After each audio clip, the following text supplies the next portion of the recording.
Qu'est-ce qui se passe les gars? Aujourd'hui nous allons passer en revue les 7 messages cachés du livre Père riche, Père pauvre que vous avez peut-être manqué.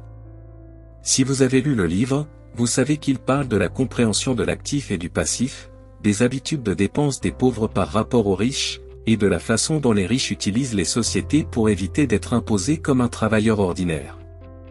Et si vous n'avez pas lu le livre ou si vous avez besoin d'un rafraîchissement rapide, cliquez sur le lien dans la description où nous avons fait pour vous un résumé du livre. Mais il y a quelques éléments que Kiyosaki a glissés en douce dans ce livre et que vous avez peut-être manqué, mais qui sont incroyablement importants pour comprendre le monde de la finance. Alors commençons. Premièrement, l'argent ou le manque d'argent est le résultat de vos émotions. Repensez à votre vie financière. Combien de vos décisions financières ont été prises sous le coup de l'émotion, et combien ont été mûrement réfléchies et pratiquement planifiées? Même si nous voulons croire que nous prenons toutes nos décisions de manière logique, de nombreux choix financiers sont des décisions émotionnelles que nous essayons de justifier logiquement. Par exemple, de nombreuses personnes s'endettent pour acheter une belle voiture ou une maison coûteuse pour impressionner. Mais dans de nombreux cas, nous justifions ces décisions en examinant tous les avantages et en ignorant les inconvénients. Si nous voulons acheter une belle voiture, par exemple, nous pouvons le justifier en disant que la voiture a des airbags supplémentaires, donc qu'elle est plus sûre, ou qu'elle est plus dynamique, donc plus économe en carburant. Mais la réalité est que nous voulions déjà acheter la voiture avant de trouver des moyens de la justifier. CAC parle des 2 émotions fondamentales qui contrôlent les finances de la plupart des gens. La peur et l'avidité. La peur de ne pas avoir d'argent nous fait paniquer et nous pousse à chercher désespérément de l'argent, généralement dans un emploi et avant même d'avoir un salaire, nous commençons à fantasmer sur les choses que nous pouvons acheter.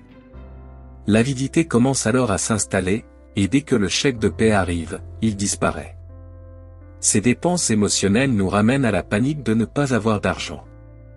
Alors la peur et le stress de ne pas avoir d'argent remontent, et le cycle recommence. Nous avons peur, nous cherchons de l'argent, nous sommes payés, nous devenons avides. Nous commençons à dépenser, nous gaspillons notre argent. Et nous sommes de retour à la case départ. C'est ce que Kiyosaki appelle la course du rat. Ces 2 émotions font que beaucoup de gens restent sur place pendant des années, sans que cela ne change quoi que ce soit à leur vie financière. En prenant conscience de ces 2 émotions, en les maîtrisant et en prenant le temps de planifier vos finances à l'avance, vous pourriez vous épargner beaucoup de stress et d'argent, et vous aider à bâtir une situation financière plus solide. Deuxièmement, travaillez pour apprendre, pas seulement pour travailler. La plupart des gens prennent un emploi en fonction de ce qui est disponible, et dans certains cas, nous pouvons être obligés de le faire si l'argent est serré, mais quelque chose dont peu de gens parlent, est d'utiliser leur emploi pour apprendre une compétence et pas seulement pour faire un simple chèque de paie.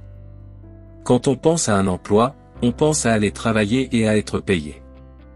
Mais Kiyosaki mentionne brièvement dans son livre que l'utilisation d'un emploi comme moyen d'apprendre, et de pratiquer de nouvelles compétences, a plus de valeur que le salaire que vous gagnez en ayant un emploi. Si vous apprenez des compétences très précieuses et très monétisables au travail, elles pourraient être très rentables pour vous à l'avenir. En plus de cela, vous recevez un salaire tout en apprenant et en pratiquant vos compétences. Ainsi, la prochaine fois que vous chercherez un emploi, il pourrait être judicieux de déterminer quels sont ceux qui seront en mesure de vous enseigner des compétences importantes et précieuses. Troisièmement, les riches ne travaillent pas pour l'argent.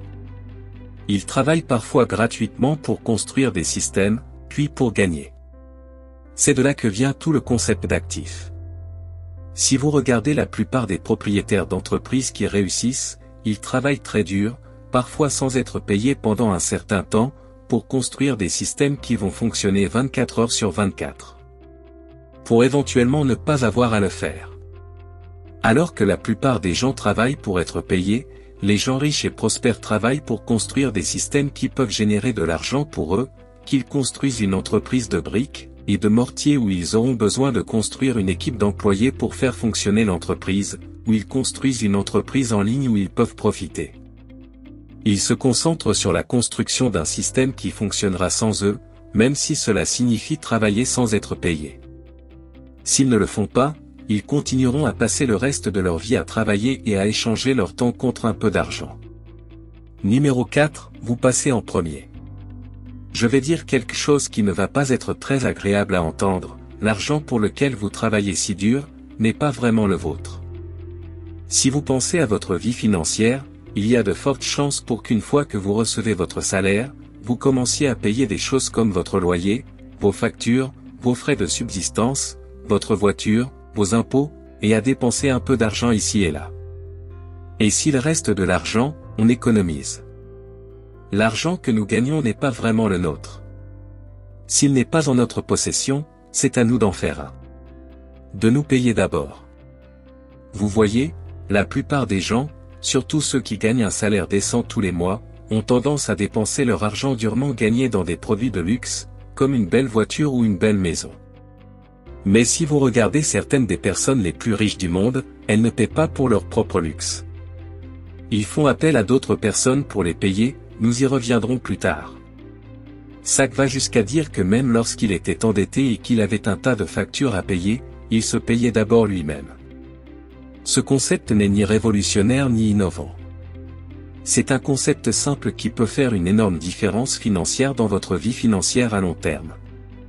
C'est un concept dont parlent de nombreuses personnes parmi les plus prospères du monde, de Grand Dôme, qui dit que même lorsqu'il était millionnaire, il dépensait toujours de l'argent comme s'il était fauché, à Gary Vaynerchuk, qui a économisé tout son argent en travaillant dans le magasin d'alcool de son père pour investir dans des entreprises comme Facebook et Twitter. Cinquièmement, vous devenez ce que vous étudiez. Si vous demandez à une personne moyenne si elle veut devenir millionnaire, elle est susceptible de répondre oui, bien sûr, mais pourtant la majorité de la population ne passe pas de temps à apprendre et à étudier comment les millionnaires sont devenus millionnaires. Nous devenons ce que nous étudions et ce à quoi nous consacrons notre temps. Si nous passons tout notre temps à regarder des émissions de télévision moyennes et à interagir avec des personnes normales et moyennes, il est peu probable que nous devenions millionnaires. Toute compétence nécessite du temps et du dévouement. Donc, si nous voulons réussir financièrement, nous devons apprendre et étudier ceux qui l'ont déjà fait. Sixièmement, n'ayez pas seulement l'air riche, devenez riche. Vous voyez, la plupart des gens vont travailler ou créer une entreprise qui génère un salaire, et dans de nombreux cas, ces salaires peuvent être assez élevés. Il y a beaucoup de gens qui gagnent des centaines de milliers, ou même des millions de dollars et qui ne sont toujours pas riches. C'est parce qu'il y a une différence entre être riche et être nous. La différence se résume à la façon dont ils utilisent leur argent. Prenons un acteur d'Hollywood, par exemple. Il peut gagner des millions de dollars chaque année en faisant des films. Donc, puisque l'acteur est millionnaire maintenant, il dépense son argent pour s'offrir un beau manoir, les montres les plus chères et quelques supercars, en dépendant uniquement de sa carrière d'acteur. L'acteur n'est que riche, pas aisé, parce que son argent dépend de son travail, et il dépense son argent durement gagné dans le luxe, ce qui peut lui donner l'air riche, mais en réalité, il est pauvre. D'un autre côté, ceux qui n'ont pas seulement l'air riches, mais sont riches, n'utilisent pas leur argent durement gagné pour acheter du luxe. Au lieu d'acheter une maison de plusieurs millions de dollars ou une belle voiture, ils utilisent leur argent pour acheter ou créer des actifs qui non seulement prendront de la valeur, mais qui généreront aussi suffisamment de cash flow pour acheter le luxe de leurs propriétaires. Par exemple, disons que vous voulez acheter la voiture de vos rêves, mais que cette voiture a un prix assez élevé. Vous devrez dépenser 1 400 $ par mois pour posséder cette voiture, ce qui signifie que vous avez deux options. Vous pouvez utiliser l'argent que vous gagnez grâce à votre travail ou à votre entreprise, pour acheter ce luxe et utiliser votre propre argent. Vous pouvez aussi utiliser cet argent pour investir dans un actif générant des flux de trésorerie, comme l'immobilier, par exemple, qui vous rapportera 1 400 $ ou plus par mois, en flux de trésorerie tout en prenant de la valeur. En même temps, la deuxième option vous permettra non seulement de disposer d'un flux de trésorerie suffisant pour acheter la voiture de vos rêves, mais aussi d'accroître simultanément votre valeur nette, puisque votre investissement initial prend de la valeur à chaque fois. Et une fois que la voiture de vos rêves sera payée, non pas par vous, mais par vos locataires, vous continuerez à recevoir ce flux de trésorerie passif chaque mois. Kiyosaki dit, « Mes actifs achètent mes passifs et ces actifs continuent de croître simultanément. » Les riches gagnent de l'argent. Les riches utilisent leur argent et l'argent des autres pour construire des empires générateurs d'argent. Septièmement, apprenez la finance. Si vous lisez entre les lignes, un concept constant que vous trouverez dans le livre est l'importance de devenir financièrement compétent. Cela signifie comprendre la structure de base de la façon dont l'argent circule dans le monde. Il peut être difficile de contrôler votre vie financière si vous ne comprenez pas des choses comme l'actif et le passif. Les revenus et les dépenses. ROI, revenu brut net, frais généraux. Une très bonne pratique consiste à analyser vos revenus et vos dépenses chaque mois. De cette façon, vous devenez complètement conscient de la provenance de votre argent, du montant qui quitte votre compte bancaire, de sa destination et de ce qu'il vous reste pour épargner et investir. À mesure que vous maîtrisez vos propres finances, vous pouvez passer aux autres concepts si nécessaire.